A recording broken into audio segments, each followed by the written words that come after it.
In this video, we are going to talk about The Library of Babel by Jorge Luis Borges.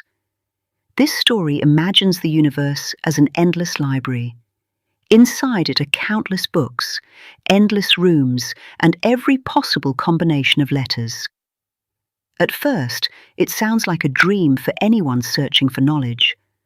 But as the story continues, the library becomes overwhelming, confusing, and almost terrifying.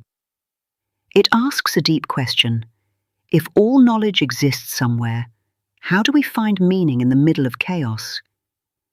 Imagine if the entire universe was a library, not just a normal library with organized shelves and helpful labels, but an infinite library with endless rooms, endless books, and every possible text that could ever exist. Some books might contain truth, some might contain nonsense, some might even contain the story of your life. This is the strange and fascinating world Borges creates in the Library of Babel. Inside the library, everything is arranged in endless hexagonal rooms. Each room contains shelves filled with books. There are stairways, corridors, and more rooms that seem to continue forever. The people who live in the library are surrounded by books, but they are not necessarily surrounded by understanding. This is one of the story's most interesting ideas. Information is everywhere, but meaning is difficult to find. The library contains every possible combination of letters and symbols. That means it contains books of truth, books of lies, books of nonsense, and books that almost make sense. Somewhere in the library, there may be a book that explains your entire life. There may also be a book that gives the wrong explanation of your life. This makes the library both wonderful and frightening. Because if everything exists, then truth becomes hard to recognize. The people in the library become desperate because infinite knowledge does not automatically create wisdom. They have too much information, too much nonsense, and too little certainty. They search for books that can explain the universe, their lives, and their purpose.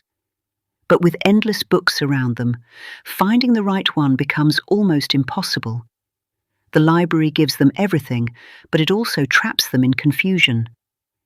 The people in the library are searching for meaning. They want the book that explains everything.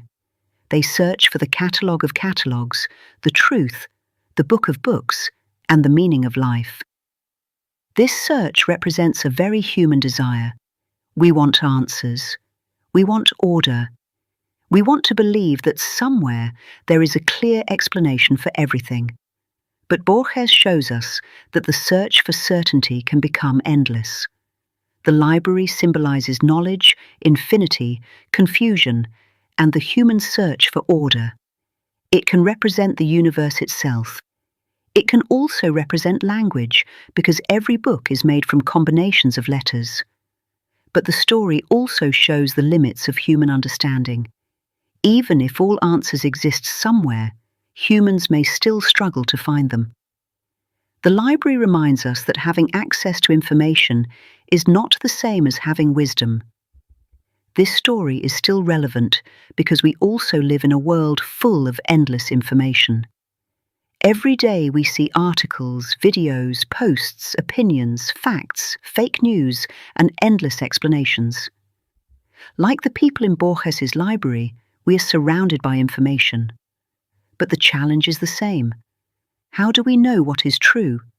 How do we find meaning? How do we avoid getting lost in too much information?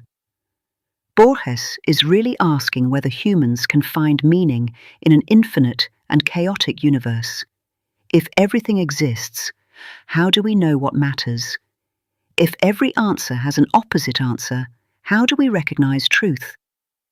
This story is not just about books. It is about human limits. It is about our desire to understand life, even when the universe feels too large and too confusing. In one simple idea, The Library of Babel is a haunting story about infinity, knowledge, and our endless search for meaning.